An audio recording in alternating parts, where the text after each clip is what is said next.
They gave me 72 hours to leave the house I paid off with 2 sets of hands and 40 years of marriage. My name is Evelyn Carter. I am a grandmother. I am 70, and I was told by my own daughter-in-law that my son was dead. Except I watched him post a beach video from Key West yesterday, smiling, alive, while she planned his funeral and reached for my nest egg.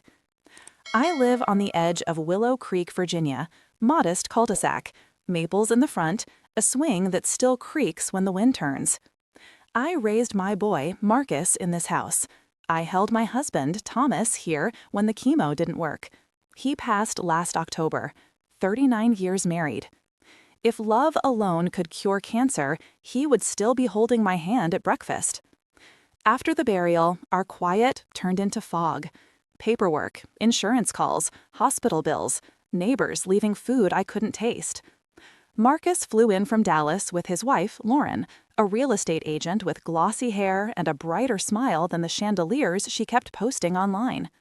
She hugged me like a camera was watching. "Mom, you shouldn't be alone in a 2-story house," she said, opening my mail as if it had her name on it. "It's not safe." She noticed things I hadn't laid eyes on yet. Statements, policy notices, the letter from the credit union that used Thomas's name one last time. "You're missing due dates," she said gently. "Let me help." Grief is heavy. When someone says, "Let me carry that," you want to believe them. Lauren started showing up every other day, tidying, buying labels, organizing. She took my shoeboxes of receipts to the dining table Thomas built. She took photos of policies and accounts. "Just for the file," she said. She asked for my banking app login so I can set reminders. She told me I repeated stories. She told me I mislaid things. She told me I needed support. Every sentence was soft on the outside, sharp on the inside. Marcus? He was away. Work got busy. I got updates through Lauren. He's under pressure. He's trying to shield you. He doesn't want you worrying. I swallowed that the way you swallow cold tea, because you're thirsty, not because it's good. Then came the power of attorney, neatly printed, tabbed in cheerful colors. "Only for emergencies," Lauren said, spooning sugar into my coffee like a nurse. "If you fall, if you forget, if something happens." I read the words. I heard Thomas in my ear. Read it twice. It gave her full control. Accounts, the house, the safety deposit box with the quilt money I'd been saving since '94. My instincts lit up like the stove when the pilot catches. That night, I took out Thomas's old file crate. I kept good records, always have. I was a school secretary for 30 years. Numbers tell stories when people lie. I added up everything.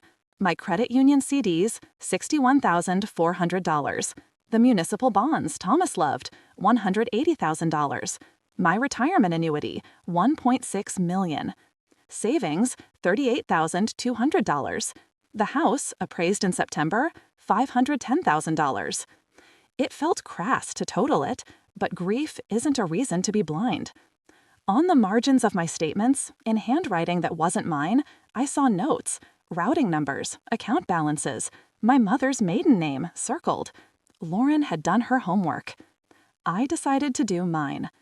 I bought a pocket recorder, nothing fancy, the kind reporters used to carry. I slid it in my apron.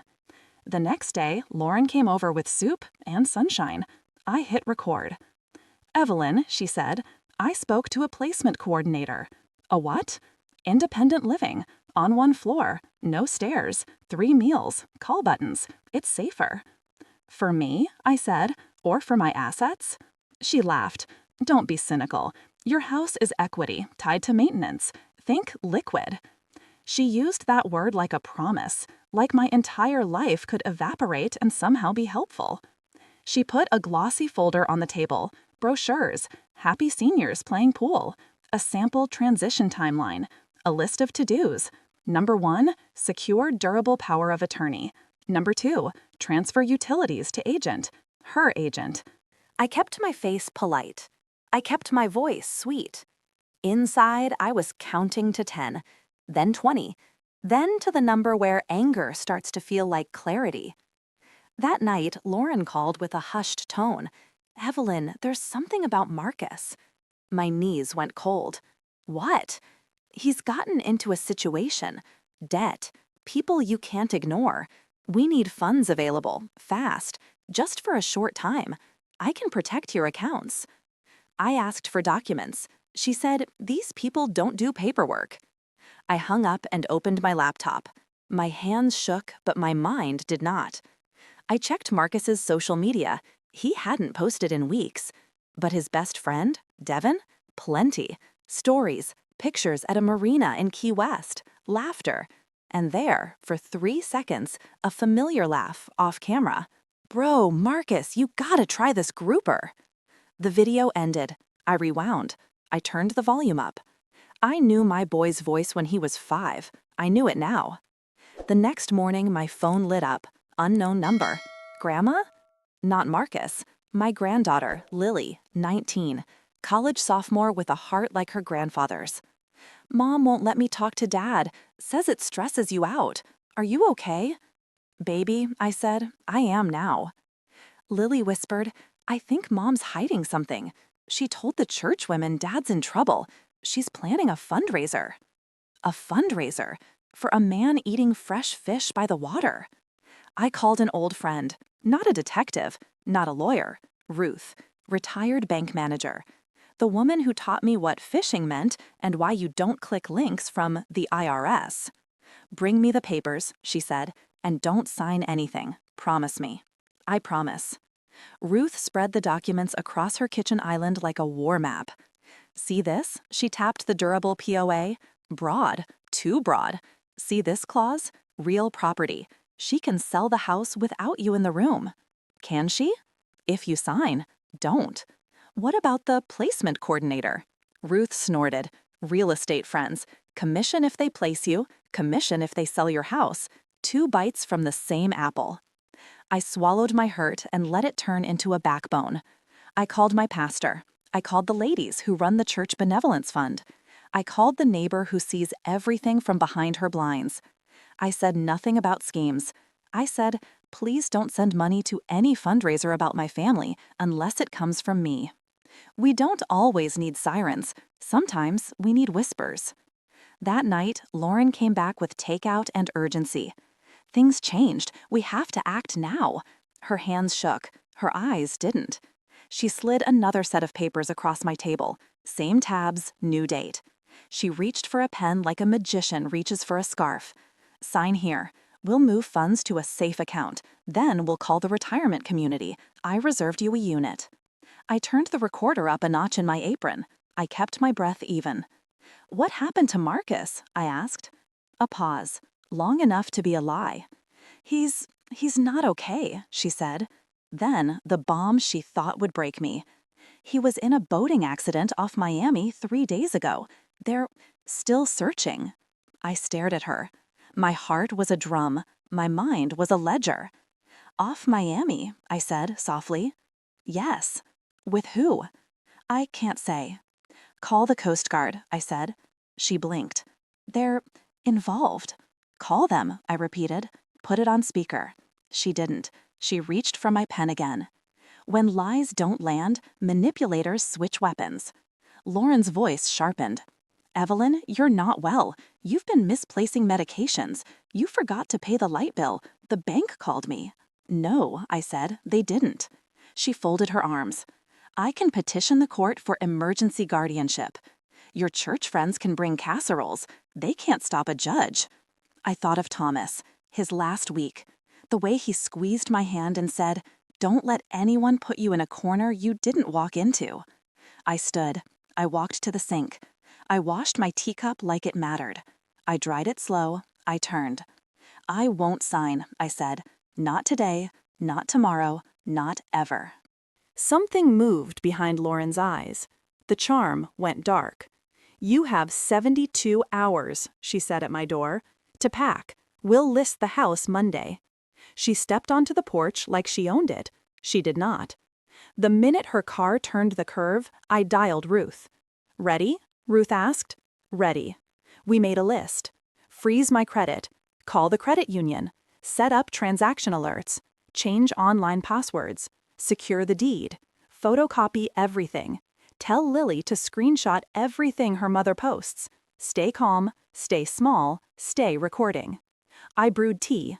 I sat at Thomas's desk. I put the recorder beside the framed photo of us on our 10th anniversary. My house was quiet again, but it didn't feel like a tomb. It felt like a courtroom, and I was done being the defendant in someone else's case. If you've ever felt someone using help to control you, you're not alone. Subscribe for the next part of my story and drop "I'm listening" in the comments so this community knows who's here. Tell me where you're watching from. Your voice might help another grandmother spot a red flag before it's too late. When a liar thinks you're cornered, they start rehearsing your eulogy. But I wasn't planning to die quietly, not in my own house. That night, I didn't sleep.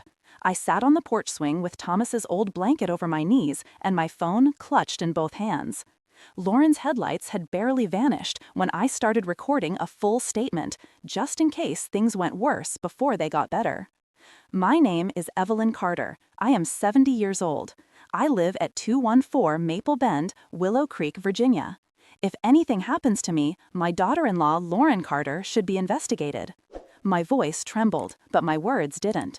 By sunrise, I'd already left 2 voicemails for Ruth and 1 for my pastor, just saying, "We might need witnesses soon." At 8 a.m., my phone buzzed. Unknown number. "Mrs. Carter, this is Officer Daniels with Willow Creek PD. We got a call requesting a wellness check for you. Your daughter-in-law said you've been confused and might be a danger to yourself." Confused? Danger? The script had begun. I opened the door before he could knock. "Officer, do I look confused to you?" He hesitated, scanning my tidy living room, my folded laundry, the breakfast plates still warm on the counter. "No, ma'am, you look fine." "I am fine," I said, "but thank you for coming. Would you mind writing in your report that the house is clean and the resident coherent?" He smiled faintly. "I can do that." When he left, I made another recording. The pattern was clear. Lauren was building a paper trail, one that painted me as incompetent. Because if she could convince the court that I wasn't capable, she wouldn't need my signature. Ruth came by that afternoon. She had her laptop, a stack of folders, and the calm of someone who has seen 25 years of human nonsense. "We're going to do this right," she said. She opened a new file and labeled it Evidence, Lauren Carter. We printed everything, the retirement community brochures, the fake invoices, the emails she sent pretending to schedule medical evaluations I never agreed to. Ruth cross-referenced timestamps and bank notifications. "See this?" she said, pointing. "2 login attempts from Texas on your credit union account. You were here, right?" "Yes." "Then that's her." While Ruth built the digital trail, I handled the human one. I went to church on Sunday. Lauren didn't show, said she was finalizing arrangements. But she'd already started her whisper campaign. People were gentle. Too gentle. "How are you feeling, Evelyn? Are you managing your medication okay? Lauren says you've been so brave." Brave is the word people use when they don't know if you're losing your mind. After service, I sat in my car, trembling, not from fear, but fury. If she wanted an audience, she'd get one, just not the kind she expected. That evening, I called Lily again. "Sweetheart," I said, "I need you to send me every message your mother's posted about your father." Lily hesitated. "Grandma, she told me not to." "I know, that's why I'm asking you to." Within an hour, my inbox filled with screenshots. A photo of Marcus and Lauren from last Christmas. Caption, "Rest easy, my love. You'll always be my forever." A donation link. "Help us honor Marcus Carter's memory. Funds will go toward my father-in-law's care."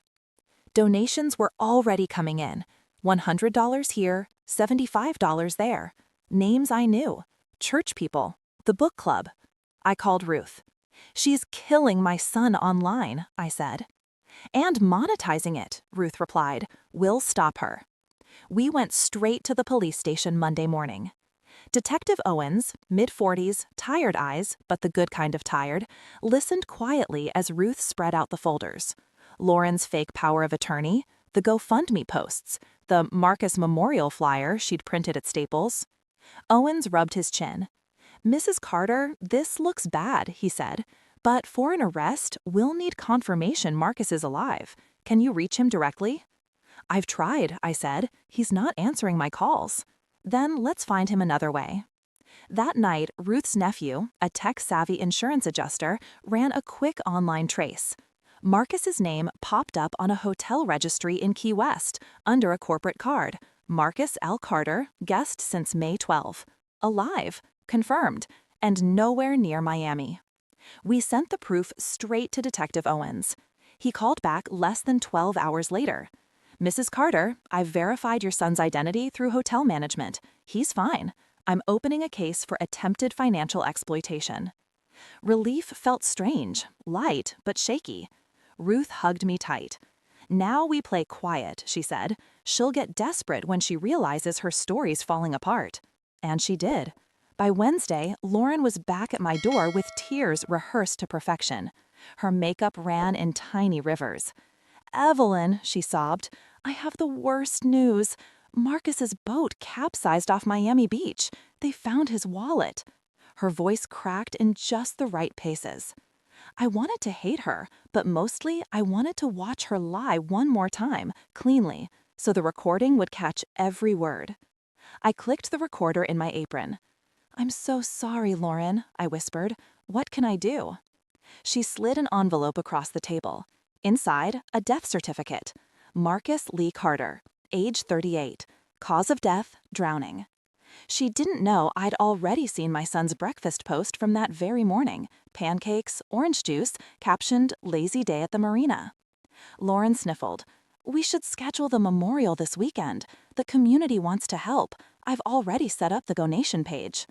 How much have they raised? I asked softly. Almost $10,000, she said, eyes shining. People are so generous. She looked up, waiting for sympathy.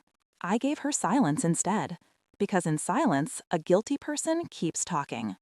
That night, I emailed every file to Detective Owens. He replied within minutes. Do not confront her. We'll coordinate a public verification. Keep recording. Friday evening, the doorbell rang again. Lauren, in all black, holding lilies.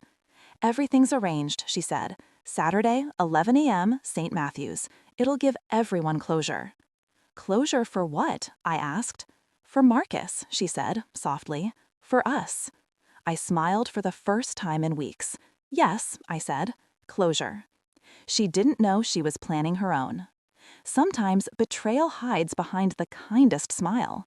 If you've ever trusted someone who turned out to have an agenda, share Trust Betrayed in the comments. And subscribe. The next part will show you exactly how I turned her fake funeral into her real downfall. She thought she was planning a funeral, but I was planning an arrest. Saturday morning came quiet and cold, the kind of Virginia morning that smells like wet leaves and regret. I stood at the mirror, buttoning my navy dress, not black. I refused to mourn a son who wasn't dead. I wasn't burying Marcus. I was burying her plan. St. Matthew's Church sat at the top of Elm Street, white pillars, red brick, and a steeple that caught sunlight like truth catching a liar. By 10 o'clock, the parking lot was full. Lauren's SUV gleamed in the front row, polished for sympathy. She stepped out wearing a black lace dress and pearl earrings that weren't hers. She looked like grief had hired a stylist. Inside, the air was thick with perfume and pity. Every pew filled with faces I'd known for decades. Neighbors, choir friends, book club ladies, even Deacon Harris from the hardware store, all whispering, all staring at me like I was a ghost too. Lauren greeted each one with trembling hands and a rehearsed story. Marcus died serving his family. Marcus wanted peace for his father. Evelyn's taking it hard. If lies were currency, she'd have been rich. I sat near the back with Ruth and Pastor Helen.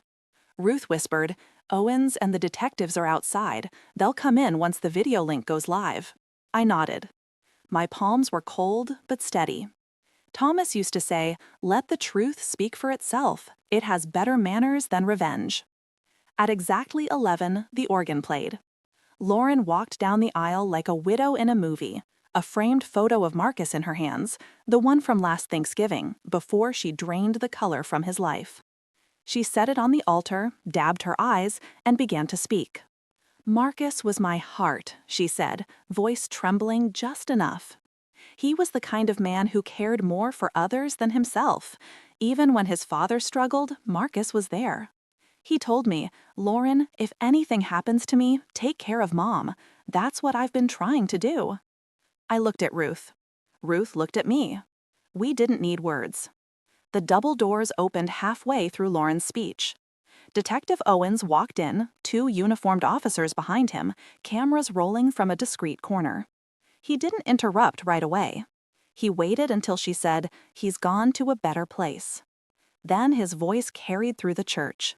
"No, Mrs. Carter, he hasn't." The room went silent. Lauren froze mid-sentence. Owens walked down the aisle, calm as Sunday prayer. "I'm Detective Owens with Willow Creek Police Department," he said. "We have verified evidence that Marcus Carter is alive and currently residing in Key West, Florida." Gasps spread through the room like wind through wheat. People turned toward me, mouths open, confusion painted across every face. Lauren stammered, "That's impossible." Owens held up a tablet. The church projector flickered to life. On the screen, a live video call. Marcus, tanned, very much alive, sitting beside a woman in a sundress. "Hi, Mom," he said, smiling softly. The room erupted. Gasps, sobs, whispers. Someone dropped a hymnal. Lauren's face went white as the lilies she brought. Marcus continued, "I don't know what's going on there, but I'm alive. I never asked for any fundraiser. And Lauren, why is there a funeral in my name?" Owens turned to her. "Mrs. Carter, you're under investigation for fraud, forgery, and attempted financial exploitation." Lauren's voice rose, shaky and desperate. "This is a misunderstanding. Marcus told me. He said he needed—" But the evidence had already spoken louder than her excuses. The officers moved closer. Lauren took a step back, clutching her purse. "Don't do this here," she hissed. Owens's tone was firm. "I'm doing it exactly here, Mrs. Carter, in front of every person you tried to deceive." As the cuffs clicked around her wrists, the church filled with murmurs. Phones came out. The same neighbors who donated to her fundraiser were recording her arrest. Pastor Helen stepped forward, her voice calm but cutting. "Deception has a short life in the light of truth," she said. The congregation murmured amen. Lauren twisted toward me as the officers led her out. "Evelyn, you don't understand. They'll take your house. You'll end up alone." I stood. My voice was quiet but firm. "I already was alone, Lauren. You just reminded me that solitude is safer than snakes." The doors shut behind her. The echo felt like justice closing its file. Ruth squeezed my hand. "Thomas would have been proud," she whispered. I looked toward the cross above the altar. "He'd say, 'It's about time,'" I murmured. The rest of the service turned into something else, not a funeral, but a gathering for truth. Owens explained what they'd found. Lauren had filed forged death certificates, created fake charity pages, and initiated transfer attempts from my accounts totaling $82,000. Her entire plot collapsed the second Marcus's voice hit that projector. By afternoon, the local paper already had the headline, "Fake Funeral Exposed in Willow Creek, Widow Arrested for Inheritance Scheme." Neighbors stopped by that evening with casseroles again, but this time the taste had come back to my tongue. It was the flavor of freedom. That night, Marcus called me again. "Mom, I don't know what to say," he began. "Say you're coming home," I told him. "I am. I'll be there Tuesday." "And bring whoever that woman in the sundress was. I owe her a thank you." He laughed, embarrassed. "Her name's Julia. I like her already." As the day faded, I sat at Thomas's desk and labeled my final recording, "The Funeral That Buried a Lie." Lauren had tried to take everything, my house, my dignity, my peace. Instead, she gave me back my strength. And a story worth telling to every grandmother who thinks she's powerless. If you've ever had to fight for your truth when everyone else believed a lie, this story is for you. Drop "Truth Always Wins" in the comments to let others know you're standing strong too. And subscribe, because the next part will show what happened when my son came home and faced the woman who tried to bury us both. When my son finally came home, he didn't bring flowers or luggage. He brought guilt and questions that burned hotter than justice. Marcus arrived 2 days later, driving the same old truck Thomas helped him buy when he graduated college. It rattled like memory. Julia was with him, her brown curls tucked under a ball cap, her eyes gentle but sharp. The kind of woman who notices the smallest lies before they bloom. I opened the door before he could knock. "Mom," Marcus said, voice cracking. He looked older, sunburned, tired, heavier in the shoulders. And in that moment, my anger softened into something else. Relief. He hugged me tight. "I'm so sorry," he whispered. "For not calling, for letting her near you, for everything." I held his face between my hands. "You're home now. That's what matters." Julia stepped forward, offering a shy smile. "Mrs. Carter, I stopped her with a hug. "You saved my son without knowing it," I said. She blinked, surprised. "I just told him to call his mom." And that's exactly what saved him. We sat in the living room, tea steaming between us, the afternoon light cutting through lace curtains Thomas insisted we keep. Marcus explained everything. After his father's death, Lauren started pushing him to invest, her word, not his. She convinced him to transfer some savings into joint opportunities. Then she began talking about me. "Mom's overwhelmed," she'd say. "She's not eating, she's forgetting things. We need to plan for her care." At first, he believed her. Grief makes fools of the honest. When he hesitated, she told him she'd handle it herself, family to family. Then one day, she suggested he take a break, go clear his head. She booked him a trip to Key West for healing, paid for it herself. 2 weeks, she said, Marcus sighed. But she kept extending it, said there were complications with the house sale, with your accounts. I trusted her. I watched his hands shake as he talked. Guilt sat heavy between his fingers.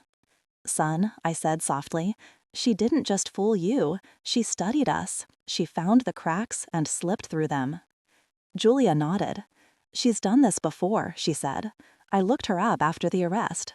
There's a trail. Elderly clients, widowers, fake charities. You weren't her first mark." Marcus buried his face in his hands. "She told people I was dead, Mom. She raised money. She even said she cremated me." I reached across and touched his wrist. "She buried your name, not your life. And we're going to make sure she never does it again to anyone." The next morning, Detective Owen stopped by. He laid a thick folder on my kitchen table. "Lauren's facing 7 charges: forgery, wire fraud, exploitation of the elderly, identity theft, and a few more I can't spell before coffee." Ruth joined us, pen in hand, already making notes for the victim's restitution claim. Owens flipped through photos. "Here's the fake death certificate.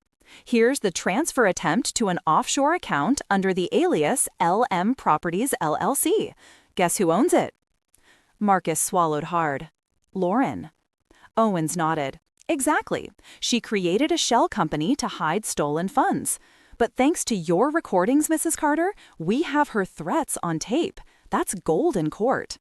He turned to Marcus. "We're also recommending a separate charge: attempted insurance fraud. She filed a claim on your life insurance policy the same morning she held that funeral." Marcus's face went pale. "She wanted me legally dead." Owen sighed. "And rich, but she overplayed her hand." Julia frowned. "Will she actually serve time?" Owens gave a small, grim smile. "With the evidence you two provided, and her track record, oh, she'll serve time." After he left, I sat in silence for a while, staring at the folder. You'd think justice would taste sweet, but sometimes it tastes like dust, dry and necessary. Marcus reached across the table. "Mom, I need to know one thing. Why didn't you call me sooner?" I looked at him, my grown son, carrying guilt for another person's crime. "Because I believed her too long," I said. "Because I was tired. Because grief fogs your instincts. But not anymore." He nodded slowly, eyes wet. Julia took his hand. "Then we make it right," she said. The next few weeks were a blur of depositions and statements. The news called it the Willow Creek widow scam. Reporters knocked. Church friends whispered apologies for believing her. Ruth and I went to the courthouse twice a week, filing documents. Every lie Lauren told became a line of evidence. One afternoon, Marcus walked into the living room with a folded newspaper. "Mom," he said, "she pleaded guilty." I took the paper. The headline read, "Local woman admits to faking husband's death and exploiting elderly mother-in-law." Below, her photo, the same face that once smiled in my kitchen. Now, blank. Drained. Caught.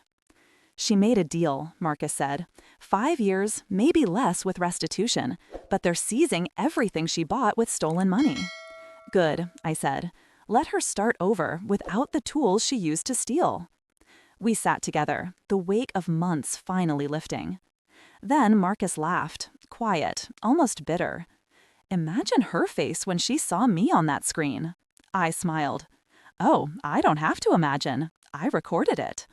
He looked at me like he was seeing me for the first time. "Mom," he said, "you're terrifying." "Good," I said. "It runs in the family." That night, I lit one of Thomas's old candles. The flame flickered low, steady, patient, the way truth always burns through deceit.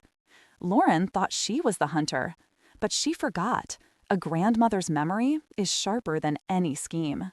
We don't forget who raised us, or what we've lost. If you believe karma always circles back, type "Justice found me" in the comments. And subscribe, because next, I'll tell you what happened when the judge made Lauren face every single person she deceived, including me. When they brought her into the courtroom, she wasn't wearing designer heels or pearls anymore.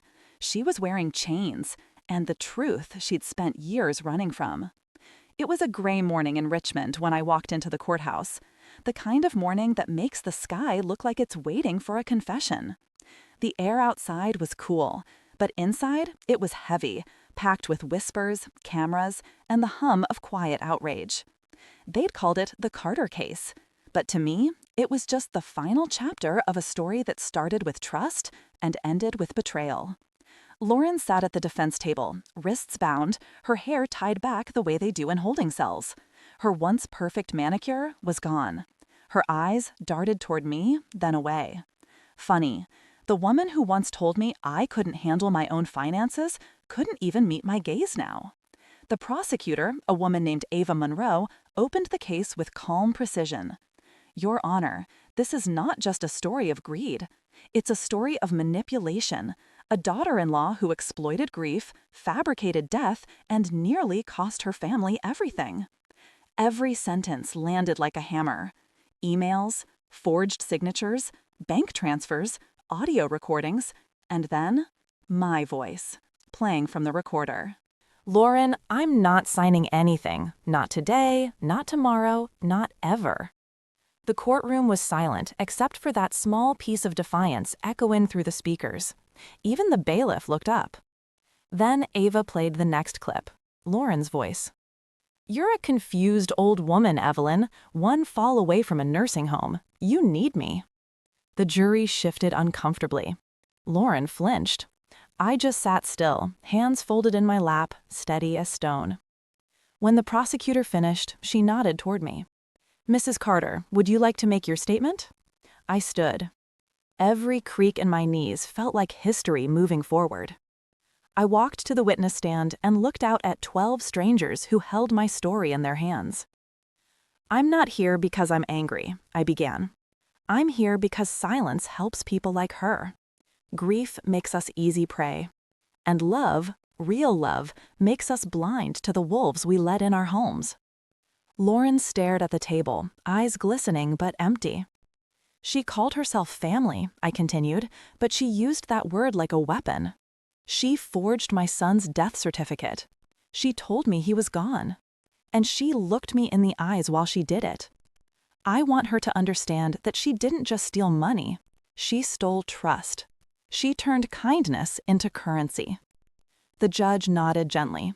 "Thank you, Mrs. Carter." I turned toward Lauren. For the first time in months, I saw something real flicker in her expression. Not regret, not sorrow, but fear. The prosecutor called her to speak. Lauren stood, hands shaking, voice small.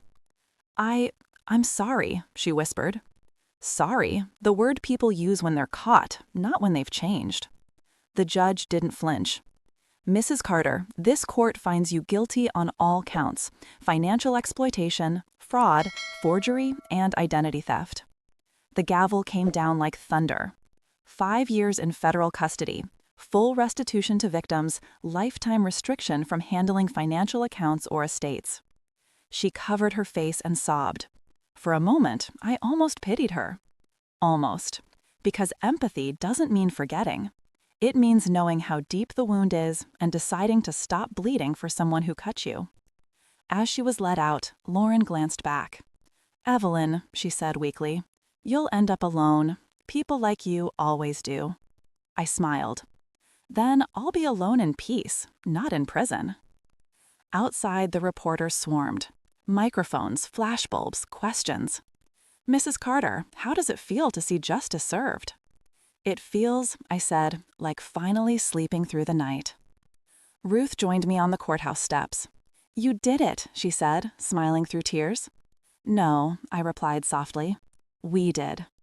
Behind us, Marcus and Julia came down the steps hand in hand. They'd been in the back row the whole time. Julia's eyes were red. "She didn't even apologize properly," she said. "Some people mistake regret for redemption," I told her. "They're not the same thing." Marcus slipped his arm around my shoulders. "Let's go home, Mom." I nodded. "Home," I said. That word had never sounded so safe. That evening, we sat in the living room with the TV on mute, watching the local news scroll through our story. Photos of Lauren in handcuffs. Headlines: "Fake funeral conspiracy exposed. Elder justice prevails." Ruth texted me one line that made me smile. Thomas would have called it poetic justice, emphasis on the poetic. I looked at Marcus and Julia curled up on the couch, their hands entwined. I thought about Thomas's last words. "Don't let anyone write your story for you." Well, I hadn't. The next morning, a letter came from the state attorney's office. They were creating a new awareness initiative called the Evelyn Carter Project. It would educate seniors about financial exploitation. They wanted me to help lead it. I ran my fingers over the letterhead and smiled. Lauren thought she was taking my future. Instead, she gave me a mission. If you believe that even betrayal can turn into purpose, type "strength through truth" in the comments.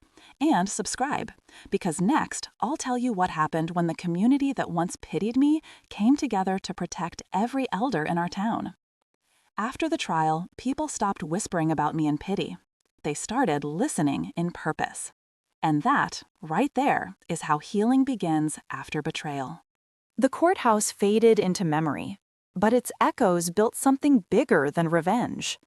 By spring, Willow Creek wasn't the same quiet town where a lie could bloom unchecked. It became a place where truth lived out loud. It started with one phone call from Detective Owens.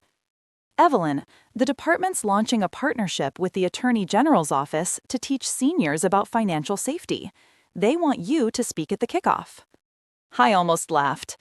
Me, a 70-year-old grandmother with an overwatered fern and a stubborn cat? He chuckled. "Exactly.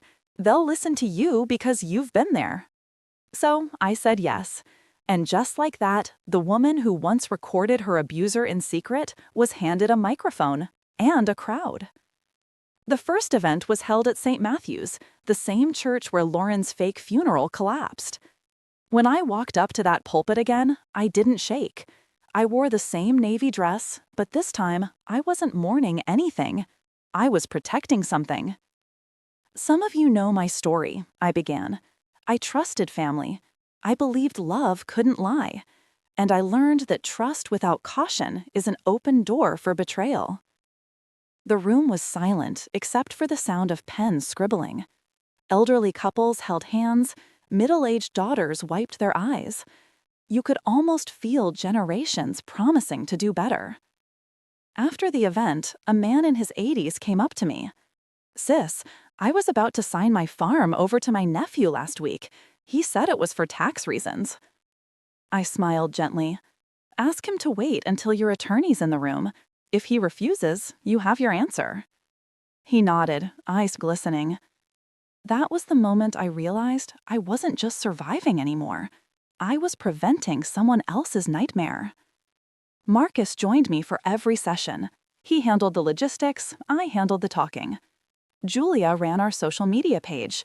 She titled it Guarding Grace. Within a month, we had over 10,000 followers, people sharing stories, red flags, and lessons. Lauren's name was long forgotten. The mission had outgrown her shadow. One afternoon, I sat in my garden, pruning the roses Thomas planted years ago. Marcus came out with his phone. "Mom, you're trending again," he said, laughing. "Trending?" He nodded. Hashtag Evelyn Carter Speaks is everywhere. The news just picked up the clip where you said, "Age doesn't make us weak, it makes us witnesses." I smiled, trimming another stem. Well, I meant it. But healing isn't a straight road. It curves through memories. Sometimes, when the house went quiet, I still heard Lauren's voice in my head. "You'll end up alone." That was her last attempt at control, planting fear like a seed. But fear doesn't grow when it's exposed to light. And my house wasn't quiet anymore. Lily came home from college every other weekend, bringing stories about her classes and the campus organization she started, Students for Elder Justice. "I used your story in my presentation," she said once. "I told them manipulation doesn't always look like violence. Sometimes it looks like help." I hugged her tight. "That's the smartest thing I've ever heard you say." She grinned. "I got that from you, Grandma." By fall, the Attorney General's office awarded me a citation for community impact. Reporters asked how it felt to be the face of elder protection. I said, "It feels like getting my name back." Because that's what betrayal steals first. Not your money, not your dignity, but your name. The version of you that trusted too deeply. The voice you stopped using because you thought nobody would believe you. But people believed me now, and more importantly, they believed themselves. That winter, I received a letter from the prison. The handwriting was familiar. Lauren. I stared at the envelope for a long time, then opened it. "Evelyn, I know you don't owe me anything. I don't expect forgiveness. I just wanted you to know I've been attending counseling here. For the first time, I see what I became. I'm sorry for everything. Lauren." There was no manipulation in the tone this time, no leverage, no plea. Just ink, regret, and the weight of truth finally landing where it belonged. I folded the letter carefully and tucked it between the pages of my Bible, right beside Thomas's obituary. Not as a keepsake, as a warning. Because forgiveness isn't forgetting. It's remembering without bleeding. That evening, I poured myself a cup of tea and sat by the window. The neighborhood kids were sledding down the hill, their laughter breaking through the cold. I thought about the cycle, how one person's deceit had turned into another person's purpose. How Marcus now volunteered to help seniors review contracts before signing. How Julia opened her own financial planning agency for retirees. How Lily's advocacy group got funding from the same foundation that once ran Lauren's fake GoFundMe page. Life has a sense of humor that way. Sometimes the same system that breaks you ends up rebuilding you. As I turned off the light, I whispered into the dark, "Thomas, we did it. She didn't win." And for the first time in years, I swore I heard his voice in my heart. "No, Evelyn, you did." If you believe healing means turning pain into purpose, type healed and awake in the comments. And subscribe, because next I'll tell you how one phone call from the state changed everything, and why I ended up face to face with the woman who tried to ruin me. When the phone rang that morning, I didn't expect the past to be on the other end. But sometimes life brings you full circle, not for revenge, but for reckoning. It was a Tuesday. The kind of quiet morning when even the birds seemed too tired to sing. I was in my kitchen making cinnamon tea when my phone buzzed with an unfamiliar number. "Mrs. Evelyn Carter?" a woman's voice asked. "Yes." "This is Deputy Warden Fields from the Federal Correctional Institute in Ashland. We have a request from one of our inmates, Lauren Carter. She's asked to see you." For a second, the room tilted. The same name that once haunted every corner of my house now floated calmly through my phone speaker. "I see," I said. "Why?" "She's participating in a restorative justice program. It allows offenders to meet with victims to discuss accountability and closure. You're under no obligation to attend." Closure. That word again. The word she'd used when she tried to sell my house and bury my son. I should have said no. But instead, I heard myself say, when? 2 weeks later, I was sitting in a cold visiting room that smelled faintly of bleach and regret. The walls were the color of unspoken things. A guard let her in. Lauren looked smaller. The expensive polish had been replaced with plain fabric and dark circles under her eyes. She sat across from me, hands folded. For a long time, neither of us spoke. Finally, she said, "You didn't have to come." "I know," I replied. "But I'm not here for you. I'm here for me." She nodded slowly. "I deserved that." "Deserve doesn't begin to cover it," I said softly. Lauren took a deep breath. "They tell us in group that we should take responsibility, not excuses. So I'll say it straight. I lied to you, I used you, and I told myself it was survival, but it was greed. I thought if I could just fix my life with your money, I'd finally be safe." Her voice cracked. "But all I did was destroy everything I touched." Her eyes met mine, haunted, hollow. "I never stopped seeing your face that day at the funeral," she said. "You looked at me like you already forgave me." "I didn't," I said quietly. "I just refused to hate you. Hate is heavy, and I had enough weight on my back." She bit her lip. "I understand." "Do you?" "Yes, because I live with it every morning I wake up in a cell." I wanted to feel satisfaction, but instead, what I felt was something harder, understanding. Not sympathy, just the truth that broken people make broken choices. She slid a small envelope across the table. "What's this?" "A letter for Marcus and Julia. You don't have to give it to them, but I wrote it anyway." I didn't take it right away. "You told me once that people like me always end up alone," I said. "Do you still believe that?" She shook her head. "No. I think people like me end up exactly where we belong, until we learn why." The guard stepped forward, signaling time. Lauren stood slowly. Before she turned away, she whispered, "You taught me that even silence can scream the truth. Thank you for coming." When the door shut behind her, I exhaled for the first time in years. I hadn't forgiven her, but I'd released her hold on my story. Outside, the winter wind caught my scarf as I walked toward the parking lot. Marcus was waiting in the car. "How was it?" he asked. "Strange," I said, "but necessary." "Did she apologize?" "Yes, but it wasn't about that. It was about me hearing myself say out loud that I survived." He nodded quietly. "That's more powerful than any apology." We drove home in silence, the kind that feels peaceful instead of painful. Julia had made dinner, baked salmon with lemon and garlic, the kind Thomas loved. We ate around the table, laughter replacing all the echoes that used to haunt that space. Afterward, Marcus handed me a piece of paper. "What's this?" "An invitation," he said. It was from the state governor's office. They were hosting a ceremony honoring citizens who'd helped reform elder protection laws. My name was printed right there in bold, Evelyn M. Carter, Lifetime Advocate Award. For a moment, I couldn't breathe. Me? The woman who almost lost everything to a liar? The one who recorded her own daughter-in-law in secret, clutching fear like armor? Marcus smiled. "Mom, you didn't just survive a crime. You changed the system because of it." That night, I stood on my porch, watching the stars over Willow Creek. The wind was gentle, carrying the faint hum of distant church bells. I thought of Lauren's words in that prison room.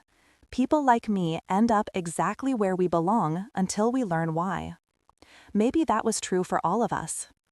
Thomas once told me that forgiveness isn't about letting someone off the hook, it's about cutting the rope that ties you to them. And as I looked at the sky, I realized I'd finally done it. Not for her, for me. I wasn't a victim anymore. I was a teacher, a voice, a grandmother who knew that survival is a kind of sermon, quiet, firm, and full of proof. If you've ever found peace by letting go of what hurt you, type "I release" in the comments. And subscribe, because in the final part, I'll tell you how this story truly ended and what happened the day I saw my late husband's name on a law that now protects thousands. When I saw my husband's name etched into state law, I realized something no betrayal could ever steal. Legacy always outlives deceit.